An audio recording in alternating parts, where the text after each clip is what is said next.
Salut les conciergeries Airbnb, ici Henrik du site louerpremium.com dans lequel j'explique comment faire exploser le chiffre d'affaires de ta conciergerie. Aujourd'hui, on va voir comment devenir franchisé chez Lucky. C'est parti.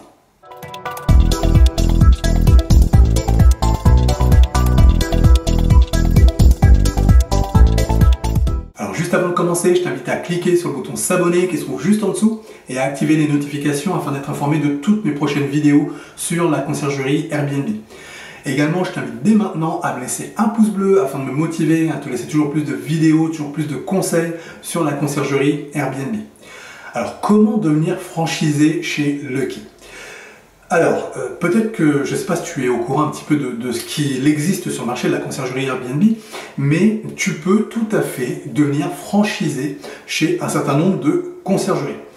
Alors, ce sont en général de grosses conciergeries qui sont plutôt nationales en général, et tu vas pouvoir finalement t'associer avec eux, devenir franchisé pour créer ta conciergerie de manière locale. Alors, ça présente un certain nombre d'avantages et d'inconvénients.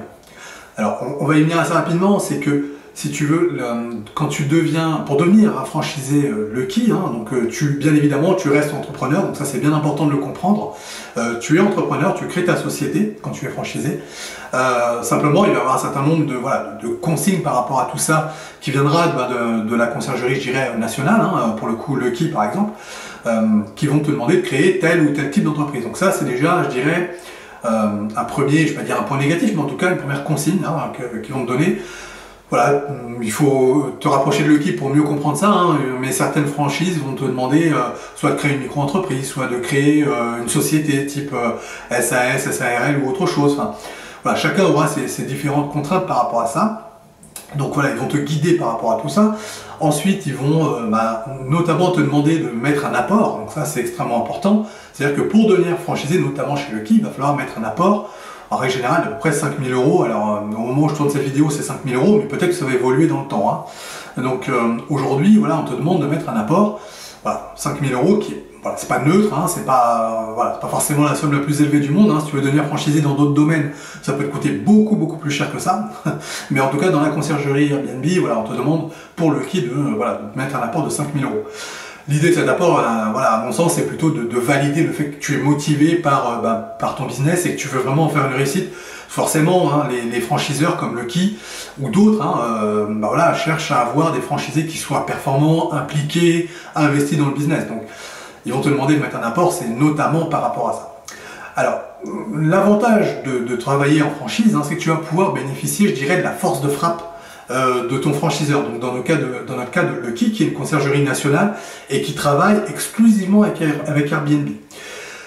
Alors, et c'est là que commencent, je dirais, à mon sens, les petits problèmes. Alors, je vais quand même rester sur les avantages, c'est que du coup, tu bénéficies d'une mise en avant toute particulière sur Airbnb, puisque tu vas travailler, je dirais, chez Airbnb finalement. Tu travailles dans la maison, donc Airbnb va te mettre en avant de manière tout à fait particulière. Tu auras accès à des outils que seuls les franchisés ont.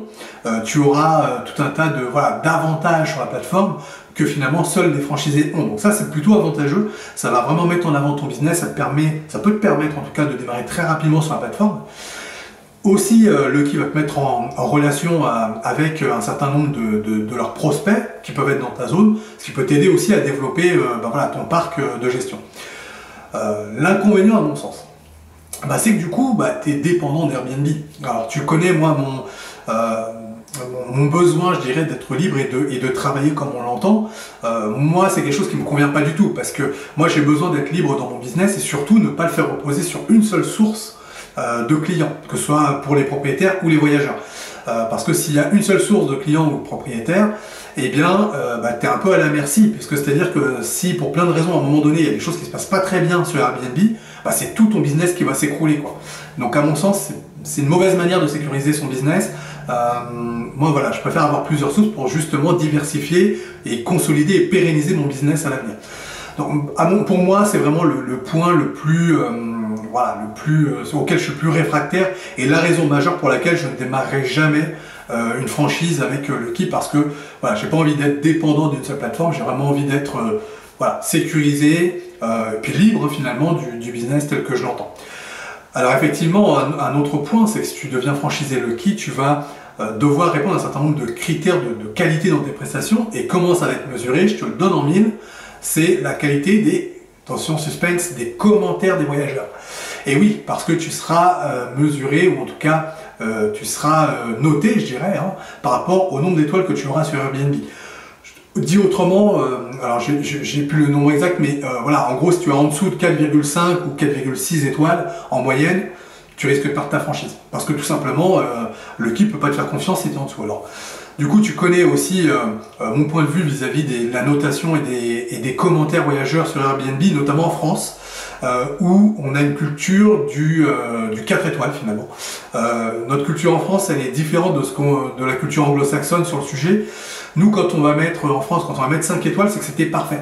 Or, en France, la perfection, ça n'existe pas, et donc, on est beaucoup moins tenté de mettre 5 étoiles, donc on va être plutôt du 4 étoiles. Pour nous, 4 étoiles, ça veut dire que ça s'est super bien passé, que c'était bien. La logique Airbnb est totalement différente, hein. C'est plutôt, quand on met 5 étoiles, c'est que c'était bien et que ça s'est bien passé. C'est pas que c'était parfait, c'est que c'était bien. Donc, on voit bien qu'il y a une différence de culture et que nous, on est plutôt tendance à mettre du 4 étoiles. Alors, il y a des techniques hein, pour pousser les voyageurs à mettre du 5 étoiles, mais tu vois bien que voilà, c'est quelque chose sur lesquels tu vas devoir te battre vraiment au quotidien. Et c'est déjà le cas, même si tu n'es pas sur le qui hein, d'ailleurs. Hein. Mais l'impact, disons que quand tu travailles chez le qui, il est immédiat. Voilà, la moindre note en dessous de 5 étoiles te met en porte-à-faux, c'est très clair. Donc voilà, moi je déteste être dépendant d'un système que je ne cautionne pas forcément d'ailleurs, hein, pour le coup, même si j'accepte les règles du jeu, mais voilà, c'est un système que je ne cautionne pas, aller jusque-là en tout cas, au point d'être dépendant de tout mon business par rapport à ça.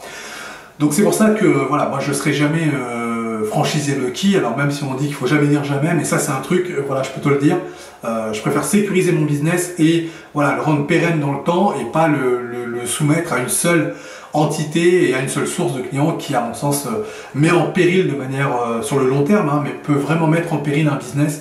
Voilà, il y a trop d'entrepreneurs qui se sont cassés la figure parce que ils avaient un seul client majoritaire ou une seule source de clients majoritaire. Le jour où cette source, pour plein de raisons, s'arrête, et c'est la fin de ton business tout simplement, quoi. Donc vraiment, je t'invite à bien réfléchir si tu veux devenir franchisé Lucky ou autre, hein, on parle de Lucky aujourd'hui, mais il existe tout un tas d'autres franchises. Et voilà, vraiment réfléchis bien si un jour tu veux devenir franchisé, réfléchis bien aux avantages, aux inconvénients et à la manière dont tu vas pouvoir mener ton business par rapport à ça. Je te remercie d'avoir regardé cette vidéo jusqu'au bout. Si toi aussi tu veux créer ta conciergerie, eh bien je t'offre mon pack qui te permet de créer un business plan qui cartonne. Pour ça, tu déroules là, juste en dessous de la vidéo, il y a un lien, tu cliques, tu me laisses ton prénom, ta meilleure adresse mail, je te vois tout ça automatiquement chez toi. Donc ce pack, il contient un document Word qui sera la formalisation de ton business plan. Donc c'est un document qui est pré-rempli, que tu n'auras plus qu'à compléter avec tes éléments. Également, tu trouveras un fichier Excel qui sera la projection financière sur les 3 prochaines années pour ta conciergerie. Enfin, tu trouveras un guide PDF qui t'explique étape par étape, pas à pas, ce que tu vas devoir faire, quel type d'études tu vas devoir mener pour créer ton business plan. Bon, le mieux c'est que je te laisse cliquer sur le lien qui se trouve juste en dessous et je te retrouve tout de suite de l'autre côté.